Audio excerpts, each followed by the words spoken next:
చైనాలో 9 మిలియన్ల గాడిదలు ఉన్నాయి. సో హైయెస్ట్ డాంకీస్ ఉన్న కంట్రీస్ లో చైనా ఫస్ట్ పొజిషన్ లో ఉంది. అయినా పాకిస్తాన్ నుండి ఎక్స్ట్రా గాడిదలను ఇంపోర్ట్ చేసుకుంటున్నారంట. అసలు ఇన్ని గాడిదలు వాళ్ళు ఏం చేస్తున్నారు, అలాగే మన ఇండియన్ ప్రెసిడెంట్ కి నెలకి ఎంత సాలరీ వస్తుంది, అలాగే బెట్టింగ్ యాప్స్ వల్ల కోల్పోయిన జీవితాల గురించి, అలాగే మీరు ఎయిర్ ఫ్రైయర్స్ వాడుతున్నారా అయితే జాగ్రత్త, ఎందుకో ఈ వీడియోలో డిస్కస్ చేద్దాం. ఫస్ట్ గా చైనాలో డాంకీ పాపులేషన్ ఎక్కువ ఉన్న పాకిస్తాన్ నుండి మళ్ళీ ఎక్స్ట్రా డాంకీస్ ని ఎందుకు ఇంపోర్ట్ చేసుకుంటున్నారో చూద్దాం. ముందుగా మీకు ఇజియావో అంటే ఏంటో తెలియాలి. ఇజియావో అనేది ఒక మెడిసిన్ లాంటిది. ఆ medicine blood circulation and reproduction problems ని సాల్వ్ చేస్తదని నమ్మేవారు. అది కూడా ఈ మెడిసిన్ ఏ కంట్రీలో ఉందంటే చైనాలో ఎనిసెంట్ పీపుల్ తయారు చేసేవారంట. అలాగే ఇప్పుడు చెప్పిన ప్రాబ్లమ్స్ ని ఆ మెడిసిన్ సాల్వ్ చేసేదని నమ్మేవారు. అలాగే ఇది ఒక యాంటీ ఏజింగ్ ప్రాపర్టీగా వాడేవారంట, అంటే బేగా ముసలవ్వకుండా ఉండడానికి. సో ఇప్పుడు పాయింట్ కి వస్తే ఈ ఇజియావో మెడిసిన్ ని డాంకీ యొక్క స్కిన్ ని బాయిల్ చేసి దానితో వచ్చిన జెలిటన్ తో చేసేవారంట. సో ఇందుకోసం చైనా అయితే పాకిస్తాన్ నుండి ఎక్స్ట్రా డాంకీస్ అయితే ఇంపోర్ట్ చేసుకుంటుంది. సో 2020లో 9 మిలియన్ డాంకీస్ అయితే చైనాలో ఉండేవి. కానీ 2022 కి ఆ డాంకీస్ అనేవి 1.8 మిలియన్ కి తగ్గిపోయి, అంటే ఎన్ని డాంకీస్ ని చంపారో చూడండి. అది కూడా ఆ మెడిసిన్ ఓన్లీ సాల్వ్ చేసేదని నమ్మేవారు అంతే. నిజంగా క్యూర్ చేసేదో చెయ్యదో ఎవరికి తెలియదు. అలాంటి ఒక ఎటువంటి యూజ్ లేని మెడిసిన్ గురించి ఎన్ని లక్షల డాంకీస్ అయితే చంపేశారు. మన ఇండియన్ ప్రెసిడెంట్ యొక్క నెల సాలరీ అంత తెలుసా? అయితే చెప్తామనండి. 1.5 lakh per month. ఏంటి ఎంత తక్కువ? చీఫ్ మినిస్టర్ కే 3-4 lakhs ఇస్తారు. అలాంటిది ఒక కంట్రీ మొత్తాన్ని చూసుకునే ప్రెసిడెంట్ కి 1,50,000 ఇస్తారా అని మీరు అనొచ్చు. కానీ ఆ తర్వాత 2018లో ఆ 1.5 lakh సాలరీ అనేది 5 lakhs కు చేరింది. ఇప్పుడు ప్రెసెంట్ 2024లో 5.9 lakhs అంట ప్రెసిడెంట్ యొక్క సాలరీ. అది కూడా ఎటువంటి ట్యాక్స్ కటింగ్స్ లేకుండా. దానితో పాటు ప్రెసిడెంట్ తిరగడానికి Mercedes Benz S600 Pullman guard car, అలానే ఫ్రీ మెడికల్ ఫెసిలిటీస్, అలానే ప్రెసిడెంట్ యొక్క వైఫ్ ఆర్ హస్బెండ్ కి ప్రతి నెల 30,000 సెక్రటేరియల్ అసిస్టెన్స్ ఇవన్నీ వస్తాయంట. అలాగే ప్రెసిడెంట్ రిటైర్ అయిపోయిన తర్వాత ప్రతి నెల 1.5 lakh పెన్షన్, అలాగే ఫుల్లీ ఫర్నిష్డ్ రెంట్ ఫ్రీ బంగ్లా, అలాగే 2 ల్యాండ్ లైన్లు, ఒక మొబైల్ ఫోన్, వీటితో పాటు ఎయిర్ లోనైనా ట్రైన్ లోనైనా ట్రావెల్ చార్జెస్ ఫ్రీ. సో ఒక ప్రెసిడెంట్ కి ఇన్ని లభిస్తాయి. ప్రెసిడెంట్ సాలరీ హైక్ ఒకసారి జరగలేదు, 2 సార్లు జరిగింది. ఫస్ట్ ది 2008లో 50,000 నుండి 1.5 lakh పెరిగింది. సెకండ్ ది 2017 లాస్ట్ లో 1.5 lakh నుండి 5 lakhs కి పెరిగింది. 2017లో ఈ ప్రెసిడెంట్ సాలరీని హైక్ చేయమని అప్పటి Indian finance minister Arun Jaitley గారు ప్రపోజ్ చేశారంట. దాంతో పాటు పిఎం యొక్క సాలరీని కూడా పెంచమని ప్రపోజ్ చేశారు.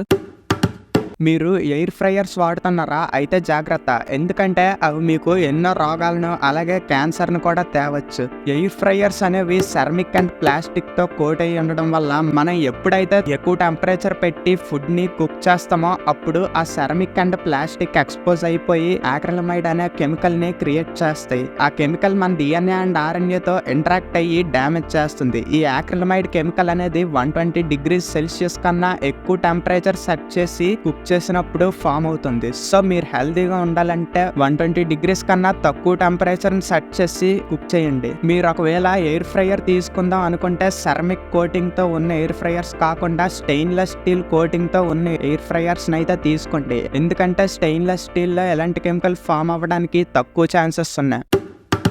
IPL స్టార్ట్ అవుతుంది అనగానే చాలా మందికి ఫస్ట్ గుర్తొచ్చేది బెట్టింగ్. ఉన్నోడు తన సేవింగ్స్ తో ఆట ఆడతాడు, లేనోడు అప్పు చేసి మరీ ఆడుతాడు. ఆఖరికి అందులో ఎంతలా కూరుకుపోతాడంటే పిల్లం పిల్లలు అండ్ ఫ్యామిలీ మొత్తాన్ని పక్కన పెట్టేసేంతలాగా. ఎంత కంట్రోల్ చేసుకుందాం అన్నా కంట్రోల్ అవ్వలేడు. ఆఖరికి ఎక్కడి వరకు పోతాడంటే మరణించేంత వరకు. బెట్టింగ్ వల్ల కోల్పోయిన జీవితాల గురించి అని ఇంట్రోలో పెట్టాను. కానీ ఆ బెట్టింగ్ వల్ల కోల్పోయిన జీవితాలు 1, 2 కాదు, వేలలో లక్షల్లో ఉన్నాయి. ఆ సంఖ్య ఈ వీడియో అప్లోడ్ చేసే టైంకి ఇంకా పెరగచ్చు. ఎందుకంటే అది ఒక మాయా వలయం లాంటిది. ఒక్కసారి వెళ్తే మళ్ళీ తిరిగి రాలా. నాకు తెలుసు, నేను ఎంత చెప్పినా ఆడేవాడు ఆడుతూనే ఉంటాడు. కానీ దాని నుండి బయటపడడానికి నేను కొన్ని సజెషన్స్ ఇస్తాను. వీడు మాకు సజెషన్స్ ఇవ్వడం ఏంటి అని మీరు అంటే నేను ఒక్కటే చెప్తా. నా వీడియో చూసిన ప్రతి ఒక్కరూ నా ఫ్యామిలీ మెంబర్తో సమానమే. ఎందుకంటే మీ వల్ల నేను డబ్బులు సంపాదిస్తున్నాను. అలాంటిది మీరు నన్ను ఏమనుకున్నా నాకు పర్వాలేదు. నేను ఒక తమ్ముడుగా లేదా ఒక అన్నగా మీరు బాగుండాలని నేను కోరుకుంటాను. సో ఫస్ట్ సజెషన్ ఏంటంటే, అప్పులో ఉన్నాము, ఒక బెట్టేసి గెలిస్తే అప్పులన్నీ తీరిపోతాయి అనే ఆలోచనలు ముందు మీ మైండ్లో నుంచి తీసేయడానికి ప్రయత్నించండి. బెట్టింగ్ వెయ్యాలి అనే ఆలోచన రాగానే మీ ఫ్యామిలీ పరిస్థితి గురించి ఒక్కసారి ఆలోచించండి. ఒకసారి మీరే మీ మనసుతో మాట్లాడండి. ఒకవేళ మీరు మానేశారు, అయినా మీకు తెలిసిన వాళ్ళు లేదా ఇతరులు ఎవరైనా ఆడుదా అని రమ్మంటే ఒక్కటే గుర్తించుకోండి, వాళ్ళు మిమ్మల్ని నాశనం చేయడానికి చూస్తున్నారని. సో అలాంటి వాళ్ళని వెంటనే దూరం పెట్టండి. అసలు వాళ్ళకి మీకు సంబంధం లేనంతలాగా వాళ్ళనైతే దూరం పెట్టండి. ఎవరేది చేయమన్నా మన బుద్ధి అన్నది మనకు ఉండాలి. వాడు చెప్పాడు వీడు చెప్పాడు అని ఆడితే ప్రాణాలు పోతాయి. నేను ఇక్కడ ప్రాణం అనలేదు, ప్రాణాలు అన్నాను. అంటే మీరు ఒక్కరు చనిపోతే మీ ఫ్యామిలీ ఇంకా మీ పైన ఆధారపడే వాళ్ళందరూ రోడ్డు మీద పడిపోతారు. గురు, నేను నీకు చెప్పేంత వాడిని కాకపోవచ్చు, కానీ నా మాట ఒక్కసారి విని ఆ దరిద్రాన్ని ఇప్పుడే వదిలే. కొంతమంది ఎలా కూడా అంటారు, గురు బెట్టింగ్ లో ఓన్లీ ఓడిపోయిన వాళ్ళ గురించి చెప్పావు, కానీ గెలిచిన వాళ్ళు చాలా మంది ఉన్నారు కదా అని. వాళ్ళందరికీ నేను ఒకటే చెప్తా, బెట్టింగ్ ఎప్పుడు మొదలెట్టాడో అప్పటి నుండి ఇప్పటి వరకు గెలిచిన వాళ్ళు ఎవరైనా ఉన్నారేమో చూపించండి చాలు. గెలిచినా ఓడినా అదొక వ్యసనం లాంటిది. ఒక్కసారి ఆ వ్యసనానికి అలవాటైతే ఇంకా దాంట్ నుంచి కోలుకోవడం అసంభవం. సో జాగ్రత్త. మీకు కనుక వీడియో నచ్చినట్లయితే ఖచ్చితంగా లైక్ చేయండి, మన ఛానల్ అయితే తప్పకుండా సబ్స్క్రైబ్ చేయండి ఫ్రెండ్స్. వీడియోలు కనుక కమెంట్ చేయండి. Thanks for watching. Bye bye.